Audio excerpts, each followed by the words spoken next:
So now we have set, the framework for the session.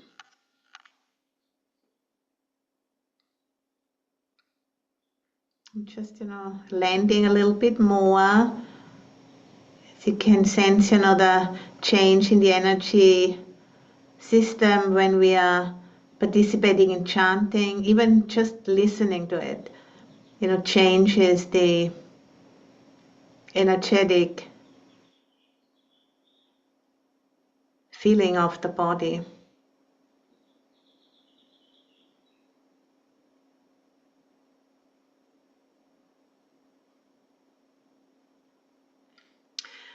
And, I have chosen for today to speak a little bit about,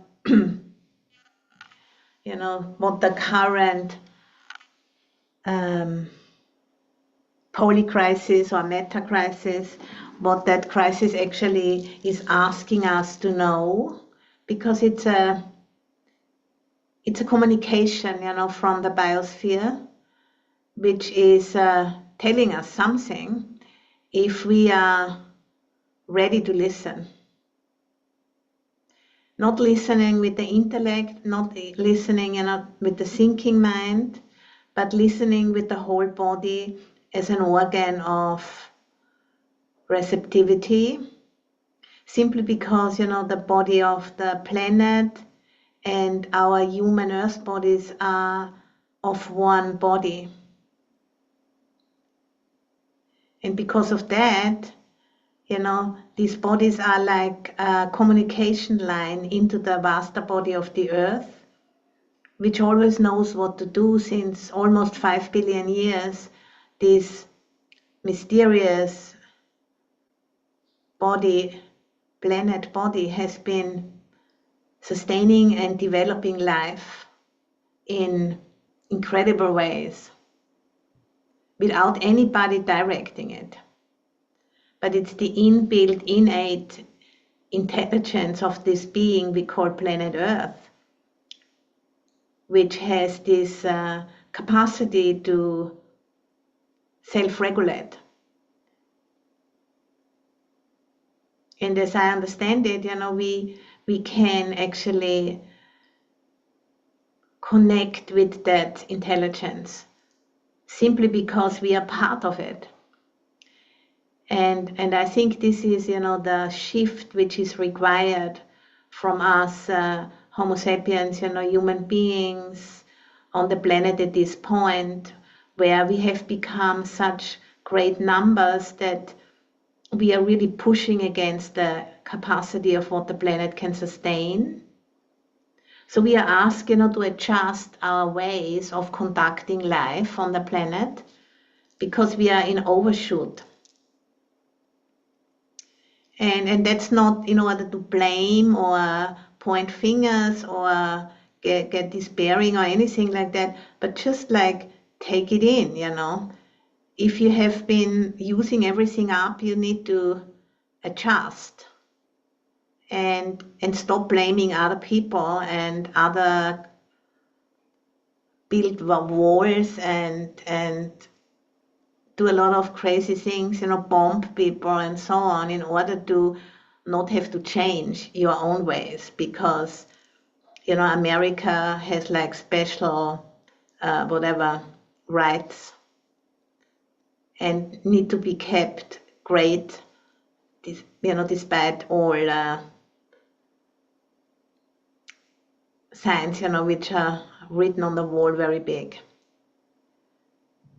So I think, one way how to find guidance is to consciously attune to this intelligence of the planet being. And, we actually constantly communicate with the earth because we eat the earth, we drink the earth, and we breathe the earth every moment. And that it's not just like eating food so that the hunger stops, but it's also an intake of information, actually. If we can allow ourselves to think that way, if we have the capacity to step out of the old paradigm of human supremacy and thinking this is all about us, if we actually can allow ourselves to consider the possibility that we might be participants of the planet being, and that we are actually inside of the planet. We are not on top of it. This is just the dying paradigm. Imagining we are like on a stage and we walk around and we take this and we don't like this and we throw a bomb here and then we build a wall there. That's one way of relating to life, but a complete different way would be to imagine that we are inside of the planet, like inside of a womb. And we are listening and attuning to what is being said, not with words, but what is being said on an energetic level. And the body is this receptor. It's like an antenna which can receive that communication and then allow oneself to be used, almost like as a responder in the form of a human being. And, as far as I understand it, indigenous cultures have been able to sustain that way of looking through their ceremonies, through their rituals, through their systems, which they have been able to keep alive for 20, 30, 40,000 years. So, to take some solace from different ways of looking, which are still around on this planet.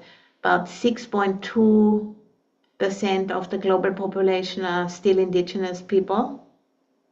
And we can learn from them. Not learning in the sense of just copying details and becoming, whatever, a different culture, but more looking at the qualities which these people are holding up high, like humility, gratitude, relationship, and being content with little, those things. And then in that way, finding our way back to our own indigeneity. Because we all have indigenous relatives in the distant past, and we are also, when it comes to we are all indigenous to this planet, but our people, our mostly, white people, we have forgotten that. But we haven't lost it, because you can't lose it. Because the body is an earth body. And even, our name, human, comes from the word humus, and also has the same root as humility. So it's all in there. But because we are busily kind of barking up the wrong trees for several hundred years, it has gotten lost, that recognition. But we can bring it back. And I'd like to guide us today in such a practice, which can reawaken that deep appreciation and knowing that we are part of a living, intelligent earth, and we can turn to her for guidance. And it's not rocket science. It's actually very simple, but it needs us to stop and feel. And people are afraid of feeling these days, because that's not something which is talked about a lot. Everything what's talked about is about pleasure, is about comfort, is about buying the next thing, so we don't need to feel too much. So our capacity, for opening to feeling, if it's not pleasant, is not very much developed, is not considered important. But if we, want to communicate with Earth as a guide who knows what to do, then we have to be willing to feel the whole spectrum. And this earth listening practice, in combination with the practice of the Buddha Dharma, is a powerful, combination to learn just about that, to learn to feel again and to learn to sense into our own aliveness, which is kept going through eating, drinking, and breathing. And this is something so simple that we just tend to overlook it. That we never cut the umbilical cord towards the biosphere. We are constantly inside of her.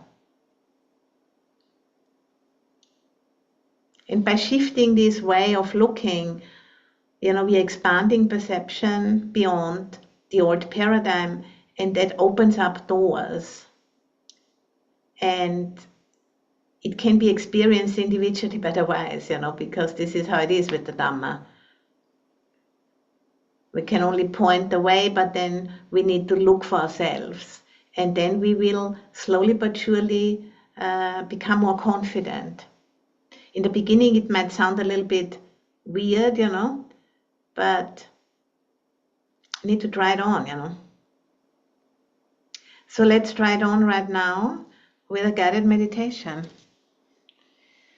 So please, find a posture you can sustain.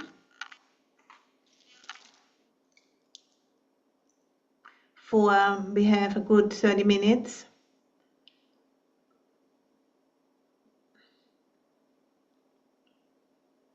Then in front of you, hold your hands like a little cup. Just want to do a little prep, like a little cup.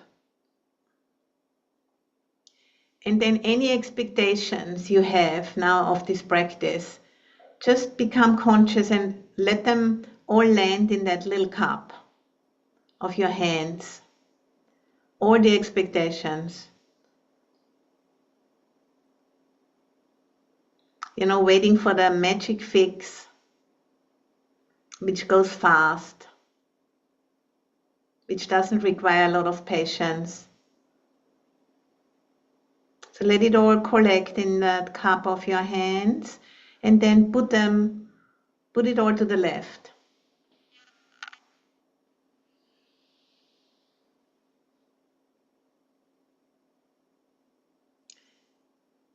And then, becoming aware of wanting to get it right, wanting to do it exactly right. Let all of that also come into the cup of your hands. And then put all of that to the right.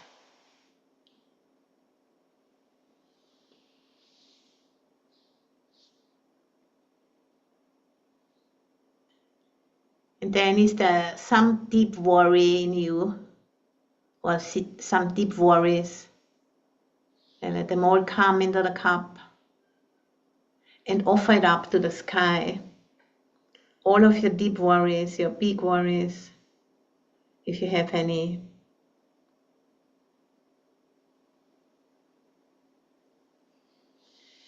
And then, becoming aware of the weight of the body as it meets the cushion, the chair.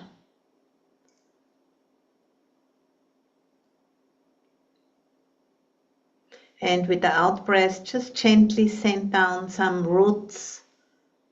Even if you're sitting on the second, third, or 50th floor, the house still stands on the earth, sending down roots.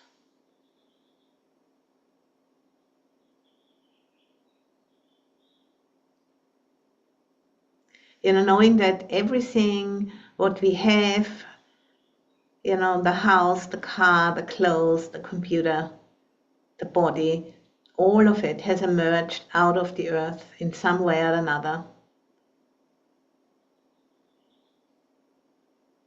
And we'll go back into it when the time has come. She is everything we know on a material level.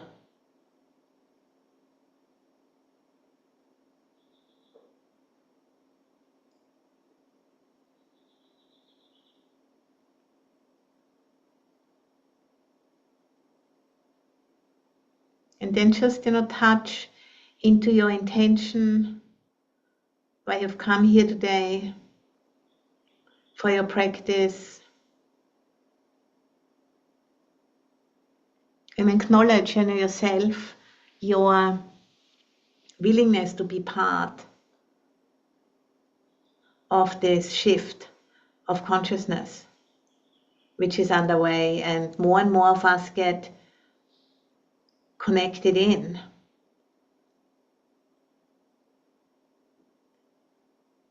As Albert Einstein is on record for saying, a problem cannot be solved from the same level of consciousness which created it. There needs to be a shift in consciousness in order to be able to respond to the situation. And we see, the politicians of different capacity, struggling, and some of them displaying really crazy responses, especially the president of this country. Because it's such a confusing time. If we see it from the old paradigm, it's extremely confusing and scary. If we allow ourselves to expand perception, it does make sense that there is chaos before there can be something new forming. And we are in that chaos phase. The composting phase. And it's starting to, some kind of faint patterns are starting to show themselves.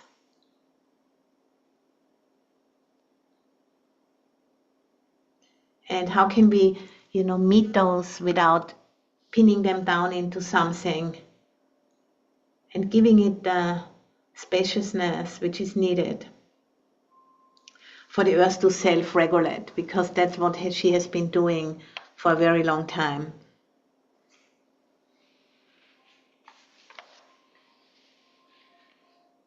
Because the earth knows how to do this. And our bodies know how to meet it. Because our body remember where they're coming from. Not, like with words, but remember on an energetic level. And they can regulate themselves in relation to that knowing.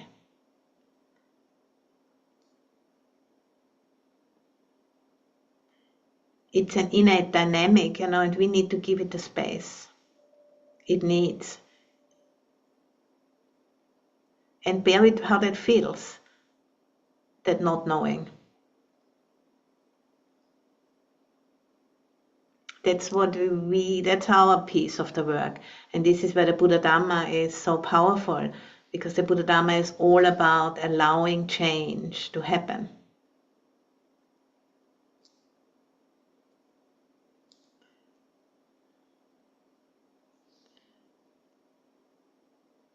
And one way how to sense into that changingness is to feel the aliveness in the body, the vibrancy,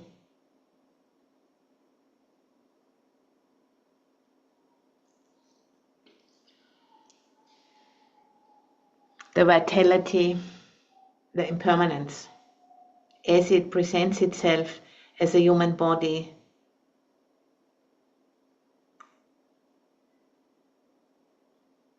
Our particular human bodies.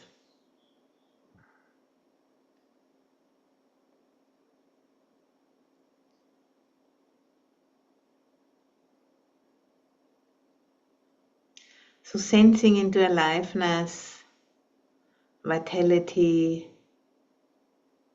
change, the energetic presence of the body.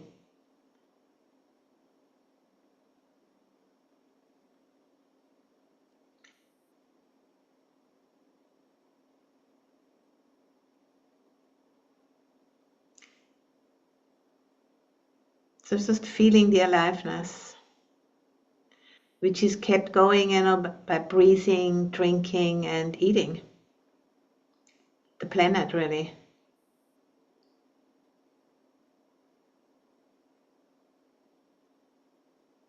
So this seamless process is really awe-inspiring, how perfect all of this is happening.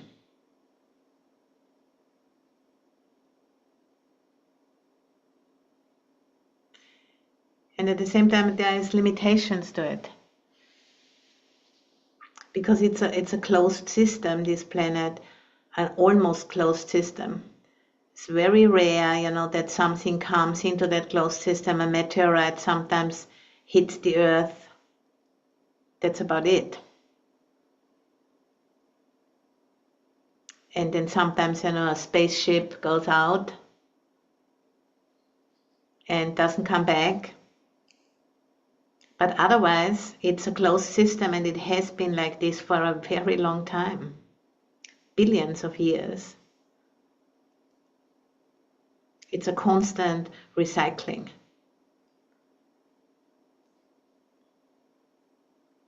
And this is something which needs to be known viscerally.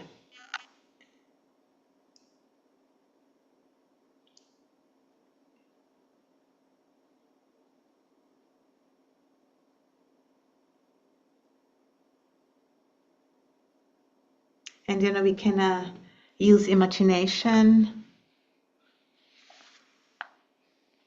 and sensing as a way, to know viscerally who we are and where we are. And there's this quote by James Hillman, who was a Jungian psychologist, American, passed away maybe 20 years ago. And he said, to sense deeply we must imagine, and to imagine accurately we must sense.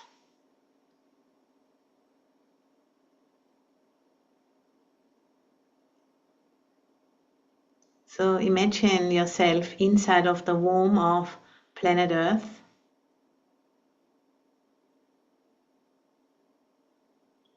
And then sense into the aliveness of that being you are already always a part of.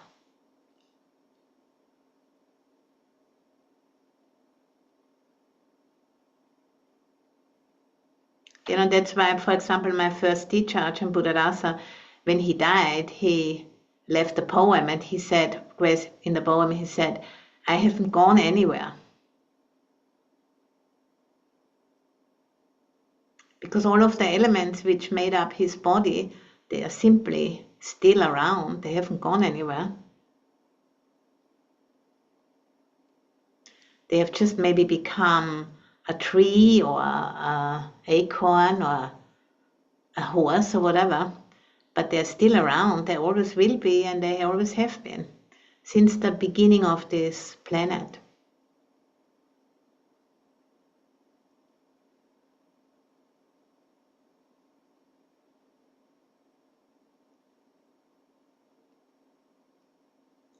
To sense deeply, we must imagine, and to imagine accurately, we must sense.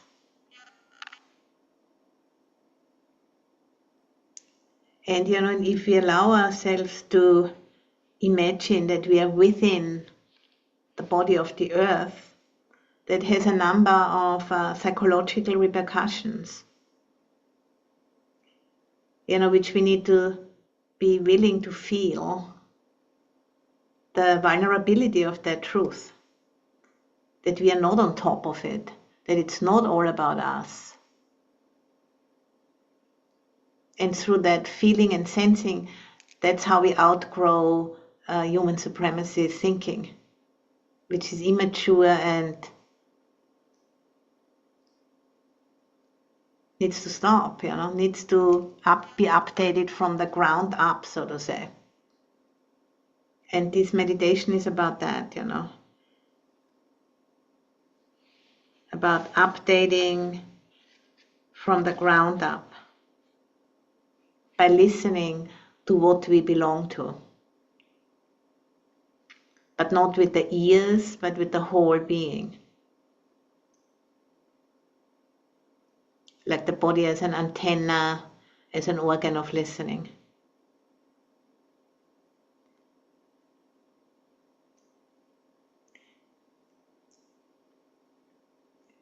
And through that sensing and feeling, we are, attuning to the shared communication system with the planet.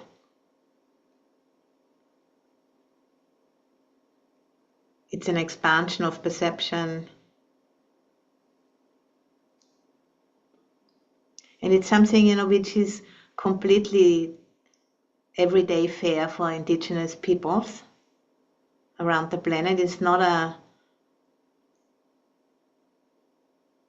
super special thing, but for us, it requires a little bit of training, composting the old paradigm and taking down those walls by penetrating them, many, many times by this reality check. Are we really part of the biosphere, or is this just like a woo-woo idea?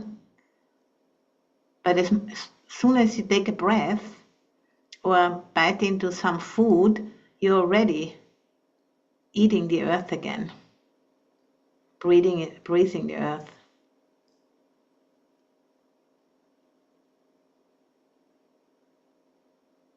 And it becomes clear, this cut at the skin, this is me and everything else is not me, is just like rather arbitrary.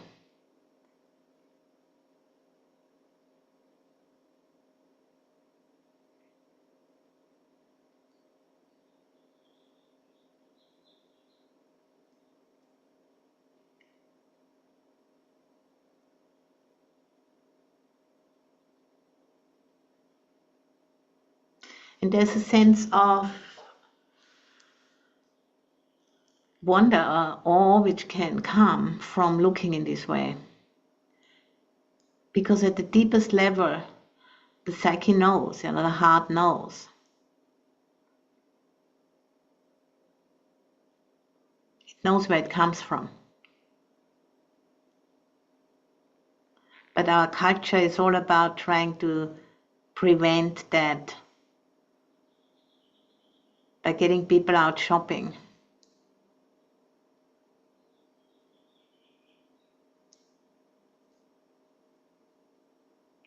And we can see it, with little children, they still have that capacity until it gets trained out of them in school, so that they go shopping afterwards.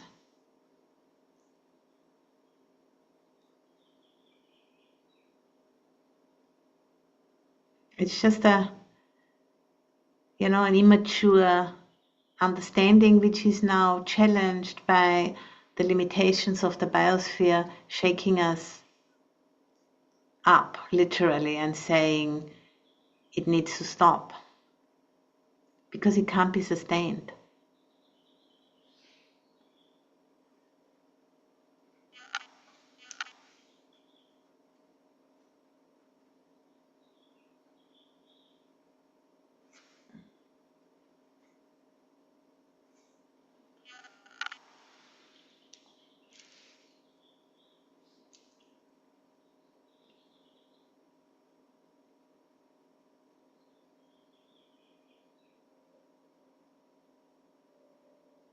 So this is,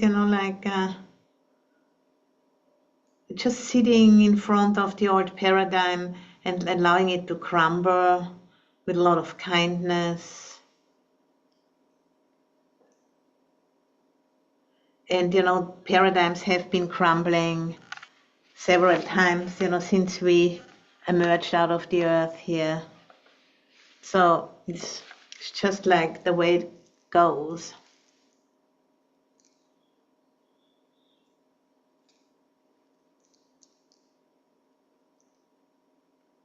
And, volunteering to be part of the immune response of the earth by making space for something new to take root.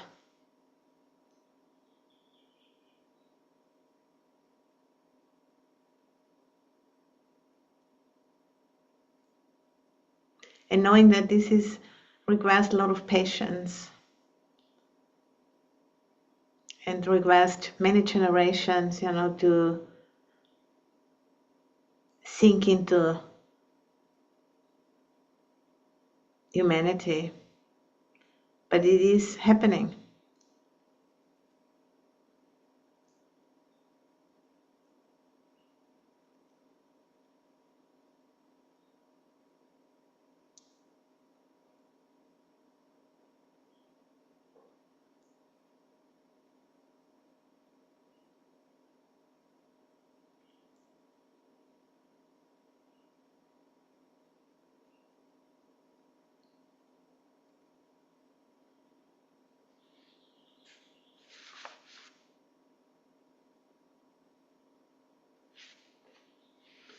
As we are rewiring our nervous systems from an assumption of original sin and all of this deluded systems of controlling people, maybe not out of necessarily bad intention, but just really confused.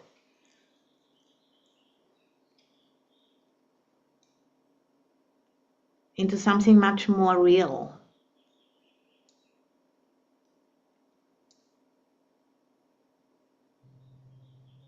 And many of the tribal nations here on Turtle Island, they speak about original beauty, about walking in beauty. It's a very different way of looking. I much prefer that one. And it's much more functional, really. In order to sustain a planetary body, original sin doesn't really help very much. Doesn't really call us into participation, but it makes us feeling afraid of everything.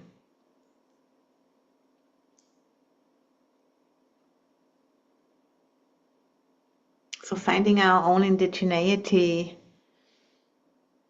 by learning from indigenous worldviews and challenging the old paradigm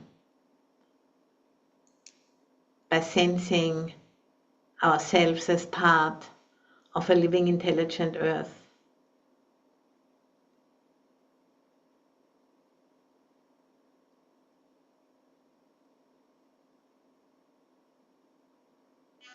And now I'll leave you to it for a few minutes to just do exactly that, sensing into the aliveness. And when the mind wanders off into thinking about something, gently, as you notice it, letting that go and coming back.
We slowly, come to the end of the sit, and I'd like to share a poem with you, a short poem, which is called "The World is Both Burning and Blooming" by Karen Salmanson.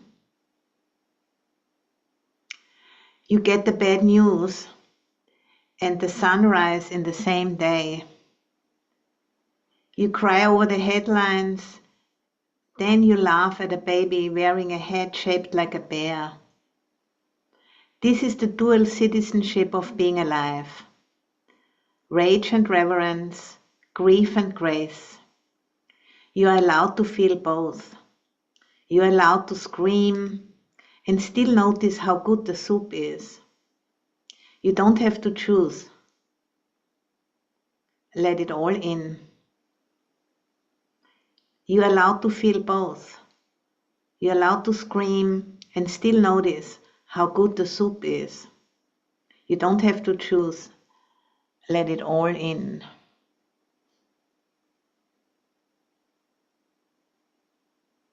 With awareness, though. Not just, letting it all in and eat us up from inside, but knowing it. And that's, the refuge in Buddha. The knowing, being the knowing. Rather than becoming what is felt, we know it, and it has a beginning, a middle, and an end.